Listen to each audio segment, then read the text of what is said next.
n'importe quel connaisseur va avoir une sensation particulière face à une émeraude de Mouzeau.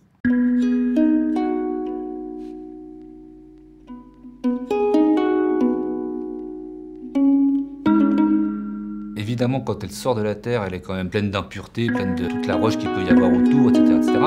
Et donc elle doit passer dans toute une série de processus directement sur la mine, où elle est nettoyée, où elle est calibrée, où en fait il trie le bon grain de livret, hein, tout simplement. Hein. Donc tout ce qui est récupéré ensuite, qui semble être valorisable, est ensuite mis en sac. Et là, c'est transporté à Bogota, où là, il y a des gens beaucoup plus à même de faire le tri, qui est fondamental.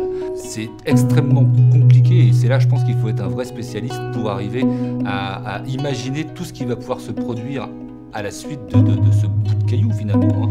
Et donc là, tous ces gens qui vont venir ensuite ont cette habitude et ce professionnalisme du brut et vont arriver à imaginer tout ce qui va pouvoir se passer à partir de ce brut. Ces gens-là le font à Bogota, le font depuis des générations et des générations. Ils ont cette maîtrise du brut phénoménale. La certification interne est délivrée pour chaque pierre et permet de retracer toute l'historique de la pierre, de l'extraction jusqu'à la pierre finie en passant par le préforme. Mouzeau est la première compagnie de pierres de couleur à demander une certification auprès du RJC.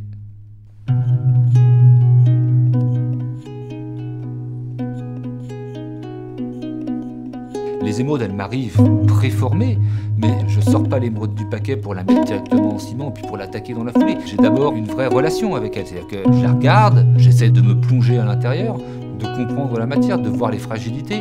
Si on n'y met pas un tout petit peu de soi, et si on travaille ça d'une façon juste technique, on ne peut pas arriver à quelque chose d'intéressant. Je ne crois pas, en tout cas.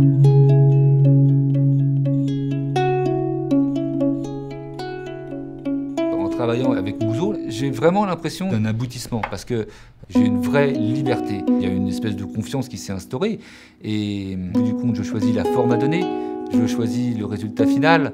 J'ai beaucoup de liberté. C'est très, très, très, très appréciable.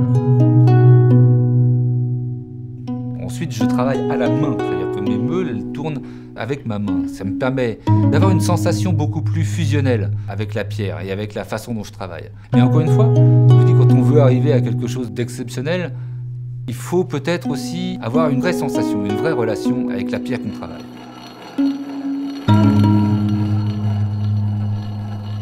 Chaque pierre a son aboutissement, le moment où elle est bien, le moment où elle est pleine, le moment où elle s'épanouit.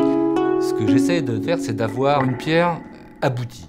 C'est-à-dire une pierre pour laquelle j'ai eu l'impression qu'elle m'a donné tout ce qu'elle pouvait me donner. Et que de lui faire donner plus, ça va trop la faire souffrir. Il ne faut pas aller plus loin. Une belle pierre, ça fait quelque chose.